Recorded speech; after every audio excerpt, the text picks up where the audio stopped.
CAA कैसे करेगा काम? आवेदन करने वालों को किस राज्य में मिलेगी नागरिकता? 10 जरूरी सवाल जो आपके हो सकते हैं। चलिए देखते हैं। CA news.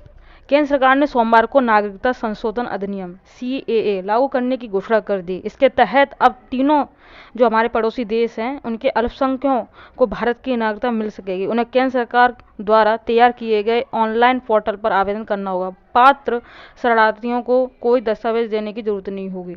चलिए आगे बढ़ते हैं और समझते हैं।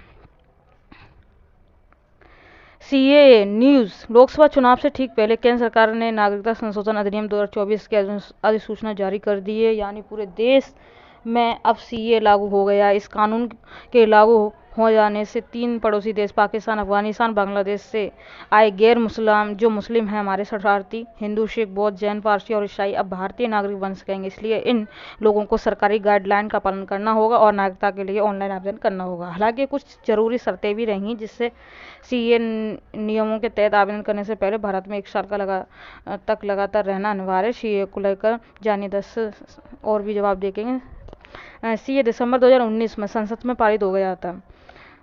4 साल से ज़्यादा समय बाद इसके नियम को अधिसूचित किया गया। केंद्रीय मंत्री अमित शाह ने सीए के लिए फॉर्म जारी कर दिया।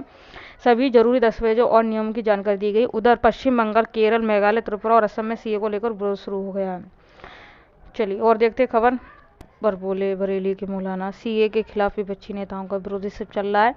क्या है इनर लाइन परमिट, जिस कारण अरुणाचल प्रदेश और नागालैंड और मिजोरम के ट्राइबल इलाकों में नहीं लागू होगा सीए। सीए नागरिकता देने का कानून छीनने का, ये जाने क्या है असलियत।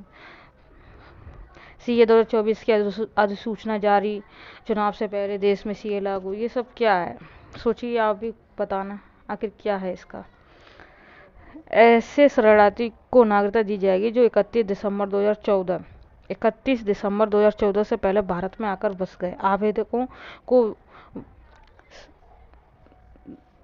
वो साल बताना होगा जब उन्होंने यात्रा दस्तावेज के बिना भारत में प्रवेश किया था। भारत में आने का दिन, भारत में आने के लिए वीज़ा या इमिग्रेशन स्टैंप समेत अन्य जानकारी देनी होगी।